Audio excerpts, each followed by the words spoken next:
Anyway, Paul, it's another ghost visiting you on this. Well, he's not a ghost, but another Barnsley fan, I should say. Anyway, here he is, Scott Whitelock. The year was 2017 and Kwon Chang-hoon left Suwon.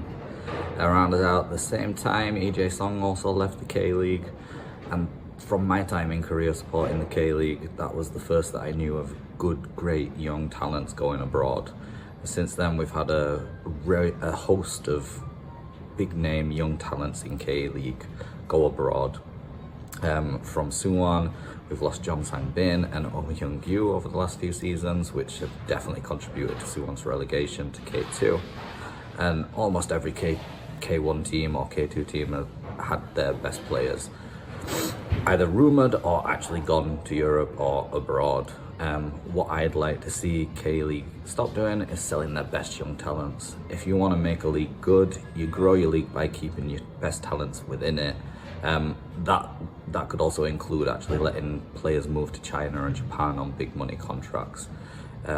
If you want to make your league better, you keep the talent within it, you don't let it go. So I'd like to see the talent stay here. Scott Whitelock there. Great to have him back on the podcast. More throwbacks than a Doctor Who Christmas special in this episode today. But yeah, Scott there talking about do not send your youth. Do not send the best young talent to Europe. Keep them in the K-League for as long as possible. And although I did set this up for you, Paul, it's actually Andrew who is playing the role of Grinch on this one. Okay. Look, I think we'd all love to see that happen, wouldn't we? I don't think any of us would deny that. How do you stop it though? That's just like the only thing. And I think the only way you could really stop that is just seriously inflated transfer fees or something. Because I think a lot of these players would obviously want to go abroad. They want to get an education somewhere else. It's obviously really beneficial to them. What do you think Jurgen Klinsmann wants out of this too, and the underage coaches in Korea? It'd be great to see the best young players stay in Korea, but it's like this in every development league. There's always that circle shape thing that they always talk about, where there's a lot of guys who are really young, a lot of guys who are really old.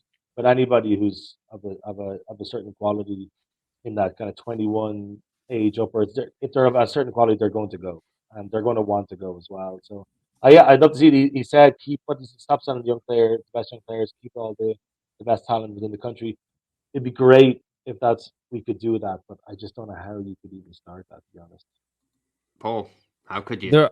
I disagree and I agree at the same time. Now, the examples that he gave, so jae-sung left for a very small fee, and he went to a second division team in Germany, which I thought was absurd. Jong Sang-bin was another one that he gave an example of, and he hasn't played either. He went to Grasshoppers in Switzerland, didn't play, and then he was in MLS with Minnesota. There's rumors of him going to come back to Suwon Blue Wings. So obviously that hasn't worked out. So in those kind of examples, and with Oh Hyung-gyu as well, he's not really playing every week for Celtic. So it's more about not the clubs, but the agents or these advisors to these players giving these people proper advice, because jae-sung has gone to Europe, and he's gone to play in Europe, but now he's playing for Mainz in the first division in Germany, but he's not won anything, and now he's got to that age now where he's 32. What's he really done in Europe? Nothing.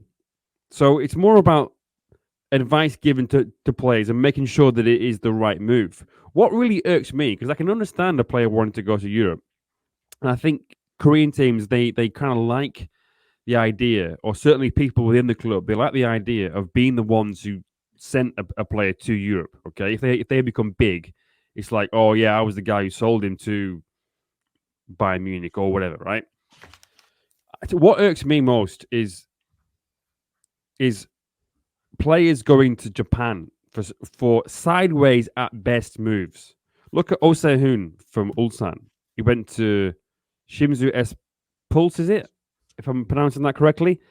And then we had Na Sang-ho went to Tokyo. Okay, they're a big club, FC Tokyo. Didn't work out. He came back. Now there's rumors of him going to another club in Japan that's not even. I think it's a team that won the J2 last He just year. came up, yeah. Yeah. So it's like, what is that move?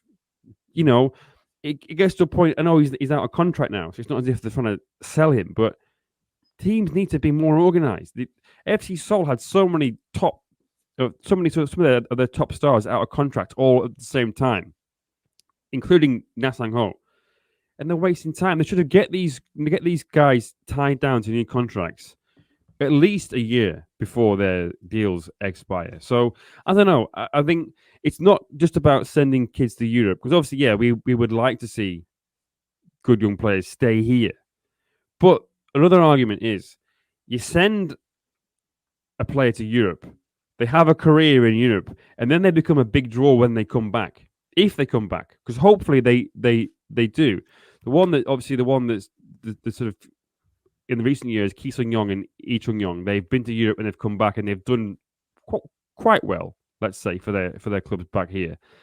They only become a big draw to help with attendances here if they've gone to Europe and then had a career there and then come back. So I don't know. I see what Scott's saying, but to me, it's more about these players who take sideways moves to Japan and the Chinese Super League.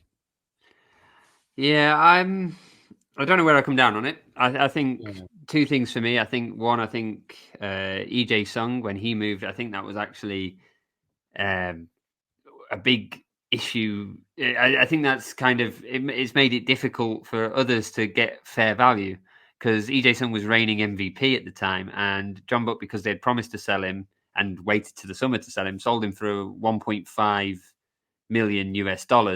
He was the reigning MVP at the time of the K League, and sold him for that. And that also then kept the fee for Kwon Chang-hun, who was more or less jae-sung's equal, who then also went for nothing. And I think that's also just kept. I find that this lowballing of K League players, the bigger issue, this constant, oh, we like that player. That player's got lots of potential. We'll give you this fee for it. And I don't think K League clubs hold out. I don't think they've got the confidence to hold out more. I'd like to see K League clubs hold out more. I want to see K League players, good K League players, go overseas. And I am pleased when they are successful overseas, but I want the K League clubs to get fair value. And you also mentioned about Ki-sung Young there. You also mentioned about Lee Chung-young. Well, there's also, until I don't know whether it's still in place, because they were talking about scrapping it, but the first refusal clause in K League, where if you send a player abroad from a club, you get first refusal on him when he comes back to K League. And that's what happened with Ki-sung Young, because Seoul couldn't offer him a contract. Jeonbuk could offer him a contract, but for some, I can't remember it now. It's been a while since I looked at that and, shook my fist at it. But he couldn't sign for Jeonbuk, and he had to eventually sign for Seoul that summer, because Seoul had this ridiculous clause on him, and Lee Chung-young also had that clause. And sure, it guarantees the player comes back to that club. Perhaps you can see it as that kind of investment, but the way it was handled, the actual law is actually less freedom of movement to the player. And I do believe they've got rid of that rule, or it was in the process. They were reconsidering it anyway. But I do think that K League clubs, when they do sell them, they should, and if they're not doing it already, should be including like sell-on clauses or clauses to come back and things like this with whoever. You'd hope they're doing it. I do think there's got to be better advice given to clubs. I don't know whether we can keep all the good youth players in K League, Scott. I want to give it you, because I don't want to see those young players get wasted overseas. I hate it when they go overseas. The example there as well, like Oyeon-gu wasn't he? I'm sure like he's not the only one. When the player starts pushing for the move abroad, then it's even harder to keep them. And $2.5 million, I think Celtic paid for him, is around about that. But maybe the Blue Wings thought he was worth more than that. But once the players at that age start pressing or start pushing for the move, it is really, really hard to keep them. And the low balling of players, unfortunately, again, it's just one of those things that seems to exist in a lot of these, essentially development leagues for other countries. Yeah, as you said, you'd want to think that if the players are going, that fair value has been given for them. If you could at least guarantee that, like even Paul talked about Na Sung Ho there as well. Like, is he pushing for that move to a Japanese team that just got promoted? If he is, then it is kind of worrying that you would have thought that playing with Seoul and playing with a great manager next season as well. Seoul looked like they could have an incredible season with Kim Gi-dong, but is he pushing for a move to a recently promoted Japanese team? So what would you think about the K League then if the players, some of the higher profile players here, are pushing to make a move that, as Paul said, is, I mean, it's barely even sideways. You kind of wonder why they're even making this move. Indeed. Right. Well, We'll leave that to the comment section, I guess. But unfortunately, Scott, I'm going to have to say, oh, we're not. I begrudgingly don't want to give it, but I wish we could have it. I guess this is a Christmas show. Yeah, go on, we'll have it. But it doesn't. No, it doesn't make sense. But I'd like it to happen. I'm making the rules here. Who cares? All right. Anyway, we're going to have a quick break because why not?